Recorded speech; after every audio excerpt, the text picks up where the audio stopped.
आज हम अपना नया चैप्टर स्टार्ट कर रहे हैं। अब इसके बारे में हम बात करते हैं। देखिए, इससे पहले हमने बच्चों पढ़ा था गति के बारे में, गति क्या होती है। हम अपने आसपास बहुत सारी चीज़ों को चलते फिरते घूमते देखते हैं।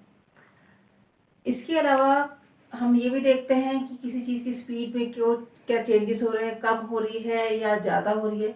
लेकिन क्या कभी हमने इन कारणों को जानने की कोशिश की है कि ये जो चेंजेस आते हैं ये गति किस कारण से होती है, या स्पीड में जो परिवर्तन होते हैं वो किस कारण से होते हैं, ये स्थान में जो परिवर्तन होते हैं वो किस कारण से होते हैं। तो ये आपने क्या कभी जानने की कोशिश की है? लेकिन हम जानते सभी हैं, सिर्फ इसको थोड़ा सा डिफाइन नहीं कर पाते हैं जो बच्चे होते हैं। लेकिन ये सब चीज़ें हमारी दिनचर्या में शामिल हैं जिन्हें हम देखते हैं। आपने देखा होगा कि घर में जब हम काम करते हैं, काम करते करते कभी हमें कोई टेबल है उसको हमें किनारे पे करना है तो खिसका कर उसे किनारे पे करते हैं। या आपने देखा होगा कि जैसे कोई बाइक वगैरह है या कोई गाड़ी है अगर रुकी हुई है, उसको निकालने के लिए पीछे से धक्का लगाना पड़ता है। एक फुटबॉल खेलने वाला खिलाड़ी फुटबॉल को पैर से पुश करता है। या आप ये देखते हैं जो क्रिकेट खेलने वाला खिलाड़ी होता है वो बैट से बॉल को पुश करता है। तो जिसके कारण क्या होता है, वो गति कर पाते हैं, फुटबॉल गति कर पाती है या फिर जो है बॉल जो है वो गति कर पाती है। तो ये और यह हम देखते हैं कि इसके अलावा कोई जैसे एल्युमिनियम का टीन है या कोई प्लास्टिक की बॉल है, अगर हम उसे हाथ से दबाएं तो आप ये देखेंगे उसका जो शेप होती है वो चेंज हो जाती है। कारण क्या है? इसका कारण है बल। क्योंकि जो बल होता है, तो आज का जो हमारा चैप्टर है ये क्या है? बल, यानी कि फोर्स। बल क्या होता है? बल वो बाहरी धक्का है जो किसी भी वस्तु की स्थिति में परिवर्तन करता है या फिर परिवर्तन करने का प्रयास करता है। आप देखते हैं कि एक बच्चा है, अपना खिलौने से अगर वो खेल रहा है, चलता है, तो उसमें डोरी बांध के उसको दे देते हैं जिससे कि वो अपने खिलौने को खींच खींच कर खेलता रहता है। या कोई भी घोड़ा गाड़ी होती है या बैलगाड़ी होती है, उसमें जो घोड़ा होता है वो गाड़ी को आगे बढ़ाने के लिए उस पर उसको खींचता है। तो किसी वस्तु को धक्का लगाकर या उसको खींचकर उसकी स्थिति में परिवर्तन करता है। परिवर्तन किस कारण से होता है? बल के कारण। तो बल क्या है? बल की परिभाषा क्या है कि बल वो बाहरी धक्का है जो किसी वस्तु की स्थिति में परिवर्तन करता है या फिर परिवर्तन करने का प्रयास करता है। ठीक है, तो अब हमने बल के क्या क्या प्रभाव देखे कि बल जो होता है वो कोई भी रुकी हुई वस्तु है उसको चला सकता है। ठीक है, या फिर कोई चलती हुई वस्तु है, जैसे कोई साइकिल है, बच्चा साइकिल चला रहा है, आप उसे पकड़कर खींच लें, रोक लें, तो उस वस्तु को, चलती वस्तु को रोकने का प्रयास करता है। या फिर किसी वस्तु की स्थिति में परिवर्तन, उसके आकार में परिवर्तन कर सकता है। ये क्या होता है? बल के प्रभाव होते हैं।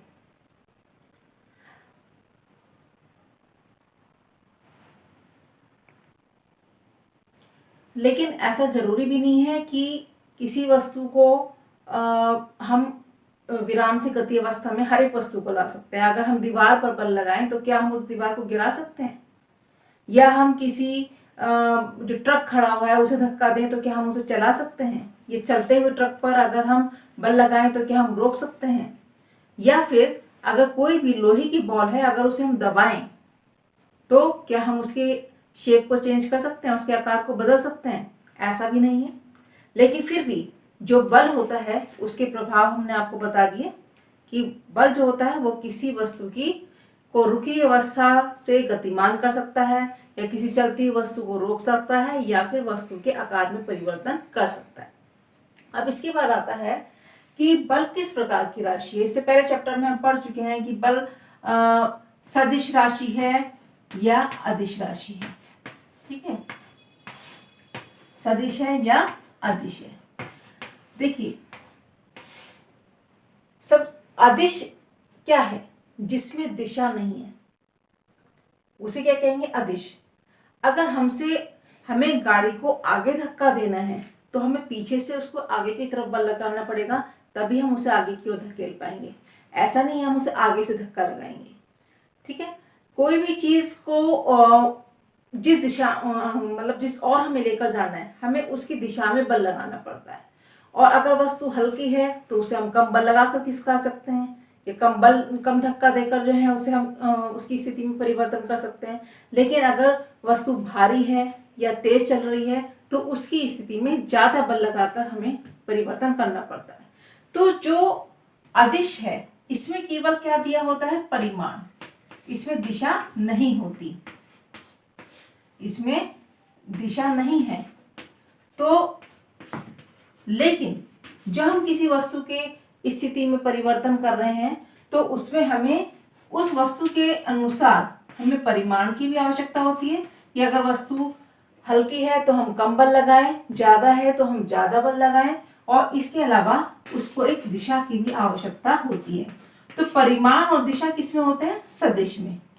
तो इसलिए बल जो है वो अदिश राशि नहीं है, बल क्या है, एक सदिश राशि है, क्योंकि बल लगाने में क्या है, परिमाण की भी आवश्यकता होती है और साथ साथ दिशा की भी आवश्यकता होती है। तो ये बात भी हमारी क्लियर हो गई कि बल किस प्रकार की राशि है। तो बल किस प्रकार की राशि है, बल जो है सदिश राशि है। अब इसके बाद आता है बल के प्रकार। अब बल के प्रकार क्या हैं,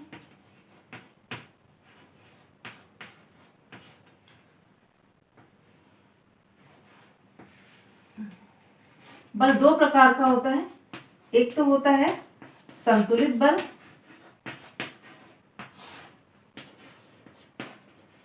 और दूसरा होता है असंतुलित बल।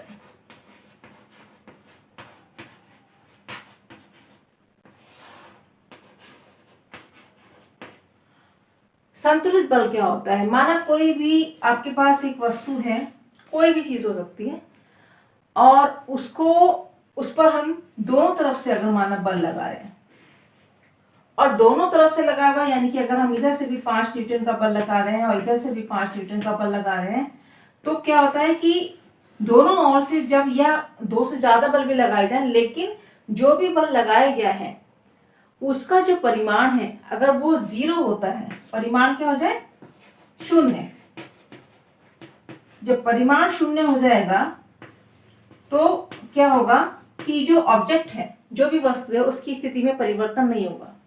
जैसे कि आप देखें, एक रस्साकशी का खेल होता है, उसमें एक पार्टी इधर से बल लगाती है, एक पार्टी दूसरी तरफ से बल लगाती है, और वो काफी देर तक अपने आप को बैलेंस बनाए रखते हैं, संतुलित बनाए रखते हैं। ऐसा क्यों होता है, क्योंकि दोनों ओर से लगाया गया बल जो है वो बराबर है। या बच्चे कभी टेबल को खिसकाने की कोशिश करते हैं कि एक बच्चा इधर से टेबल को इधर खिसकाना चाह रहा है, दूसरा इधर से इधर खिसकाना चाह रहा है, लेकिन जब दोनों ओर का लगाया गया बल बराबर होता है तो इस स्थिति में क्या होता है, उसका परिमाण क्या हो जाता है, 0 हो जाता है, जिसके कारण किसी भी वस्तु की स्थिति में परिवर्तन नहीं हो पाता। हम कोई साइकिल चलाते हैं, साइकिल चलाएंगे तो उसमें उसको एक सही स्पीड देने के लिए हमें, अगर हम संतुलित बल लगाते हैं, तो संतुलित बल अगर लगा रहे हैं तो उसकी जो चाल है वो एक समान नहीं रह सकती, क्योंकि संतुलित बल जो होता है उसमें उसका परिणाम क्या होता है, 0 होता है, जिसके कारण वो गति नहीं पैदा कर सकता।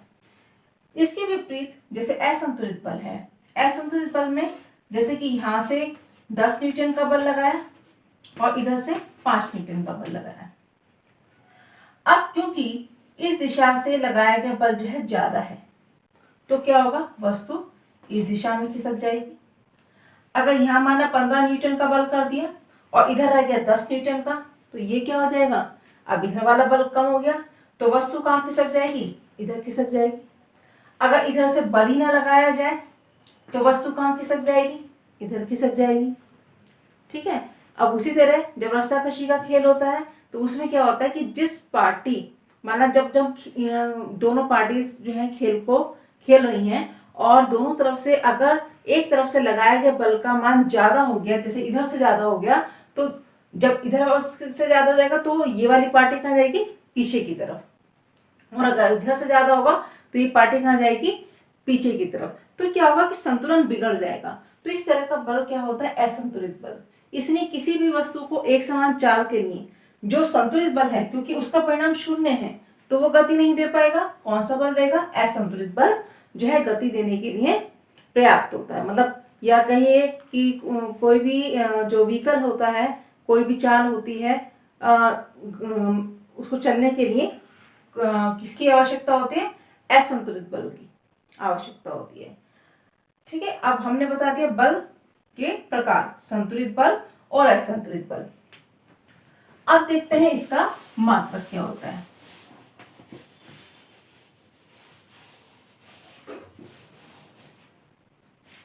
बल का मात्रक, देखिए जो बल होता है इसका सूत्र होता है द्रव्यमान गुणा त्वरण।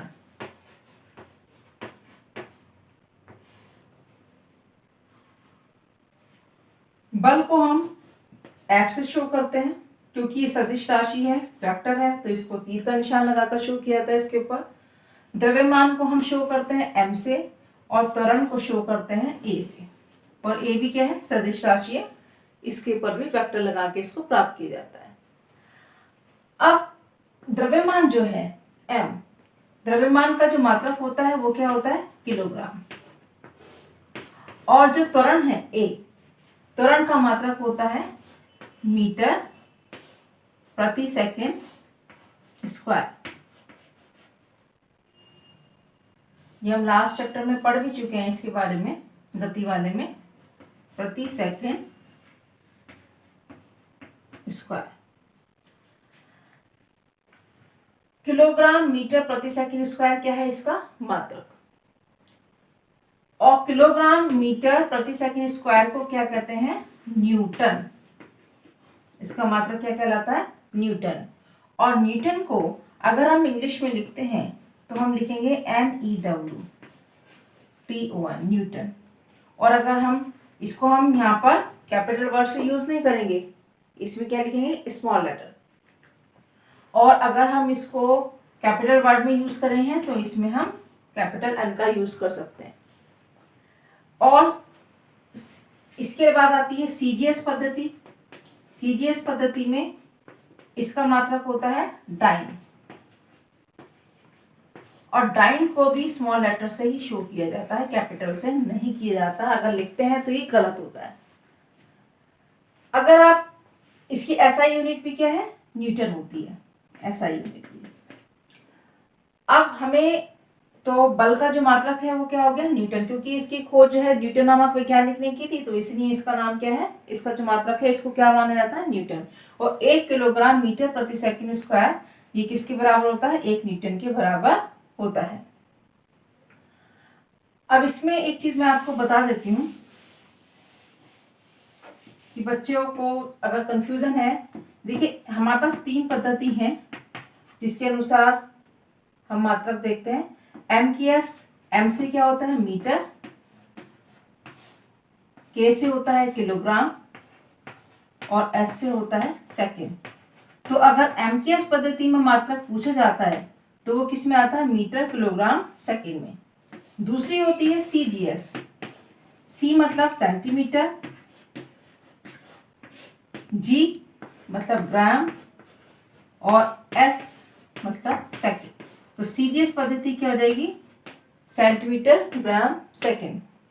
तीसरी आती है FPS पद्धति।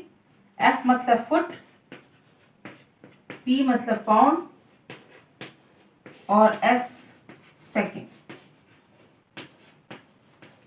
तो यानी कि MKS पद्धति में जो लंबाई है वो मीटर में नापी जाती है, द्रव्यमान किलोग्राम में, और समय जो है वो सेकंड में। उसी तरह जो CGS पद्धति है उसमें जो लंबाई है वो सेंटीमीटर में नापी जाती है, और द्रव्यमान जो है वो ग्राम में, और समय जो है वो सेकंड में। इसी तरह जो FPS है, यहाँ पर जो लंबाई है वो फुट में नापी जाएगी, और जो द्रव्यमान है वो पाउंड में नापा जाएगा, और समय जो है सेकंड में नापा जाता है। ठीक है, इसके अनुसार हम पद्धति के नाम से ही उनको, प्रणाली को बताते हैं कि MKS पद्धति में क्या मात्रक है, ये CGS पद्धति में क्या मात्रक है, ये उसी के अकॉर्डिंग बताया जाता है। एक इसमें आता है जड़त्व। जड़त्व क्या है? देखो, जैसे कि कोई टेबल रखी हुई है, तो क्या वो अपने आप अपनी स्थिति को परिवर्तन कर लेगी? या कोई अगर बॉलर ने जब क्रिकेट खेलते हैं तो जो खेलने वाला है अपने बैट से बॉल को जब मारता है तो वो बल लगाकर मारता है, और दूसरा भी जो इसको फील्डर होता है वो उस बॉल को जो है बल लगाकर ही रोक सकता है। लेकिन ये अपने आप अपनी स्थिति में परिवर्तन नहीं कर सकता। तो जड़त्व क्या है? जड़त्व वस्तु का वह गुण है जो किसी वस्तु की मतलब कोई भी वस्तु अपने आप अपनी स्थिति में परिवर्तन का विरोध करे। वो गुण क्या कहलाता है? वस्तु का जड़त्व कहलाता है। ठीक है, कि जब कोई भी वस्तु जब अपने आप अपनी स्थिति में परिवर्तन का विरोध करती है तो इसका जो गुण है ये क्या कहलाएगा? जड़त्व कहलाएगा। और आप ये देखिए कि जब कोई चीज माना एक टेबल है, प्लास्टिक की टेबल है, तो आप किसी बच्चे से भी कह देंगे कि इसको खिसका दो तो आराम से खिसका देगा। लेकिन अगर भारी टेबल है तो क्या वो बच्चा खिसका पाएगा? नहीं खिसका पाएगा। एक फुटबॉल को अगर हम अपने पैर से किक करते हैं तो वो दूर चली जाती है। लेकिन क्या अगर उसी शेप की पत्थर को हम किक करें, उसी शेप के उतने ही बड़े पत्थर को अगर हम पैर से मारें तो क्या हम उसे उछाल सकते हैं? नहीं उछाल सकते। तो कहने का मतलब ये है कि ये जो जड़त्व होता है ये क्या है? ये वस्तु के द्रव्यमान पर निर्भर करता है। द्रव्यमान पे, जैसे कि एक ट्रक है तो क्या आप उस ट्रक को खड़े हुए को या चलते हुए ट्रक को आप क्या रोक सकते हैं? नहीं। क्या आप रुके हुए ट्रक को धक्का देके चला सकते हो? नहीं। तो क्योंकि वो अपने आप तो अपनी स्थिति में परिवर्तन का विरोध कर रहा है और उसको गति देने के लिए आपको उस विरोध के अगेंस्ट कार्य करना पड़ता है। उससे जितने बल से वो अपने आपको रोके हुए आपको उससे ज्यादा बल लगाकर उसको आगे बढ़ाना होता है। लेकिन आपके अंदर उतना बल थोड़े ना है कि आप एक ट्रक को खिसका सकते हैं, नहीं है। तो कोई भी हल्की चीज होती है तो उसको स्थिति में परिवर्तन करने के लिए हमें कम बल लगाना पड़ता है, लेकिन अगर वस्तु भारी है तो उसके लिए ज्यादा बल लगाना पड़ता है। तो कहने का मतलब ये है कि जड़त्व क्या है? ये वस्तु का द्रव्यमान है, क्योंकि इस जड़त्व के विरुद्ध ही कार्य करते हैं तभी हम स्थिति में परिवर्तन कर सकते हैं। तो जड़त्व किसके पर डिपेंड करता है? द्रव्यमान पर। जो वस्तु जितनी हल्की होगी यानी कि जिसका द्रव्यमान जितना कम होगा तो जड़त्व उसका क्या हो जाएगा? कम हो जाएगा। और अगर द्रव्यमान वस्तु का ज्यादा होता है तो जड़त्व भी ज्यादा करता है। तो यानी कि जड़त्व किस पर निर्भर करता है? द्रव्यमान पर। ठीक है बच्चों, आज के टॉपिक में इतना ही। नेक्स्ट टॉपिक में हम पढ़ेंगे इनके नियम। और अगर आपको मेरा वीडियोस अच्छे लग रहे हैं और या आपको जो भी अगर कोई भी प्रॉब्लम है इसमें तो आप कमेंट करके पूछ सकते हैं, और अच्छे लगे तो आप इसे लाइक, सब्सक्राइब और शेयर जरूर कीजिए। और कमेंट करके हमें बताइए कि आपको क्या चीज़ समझ में आ रही है, अच्छा लग रहा है, या आपको जो भी प्रॉब्लम्स है उसमें आप उसमें कमेंट करके हमसे पूछ सकते हैं। थैंक यू बच्चों।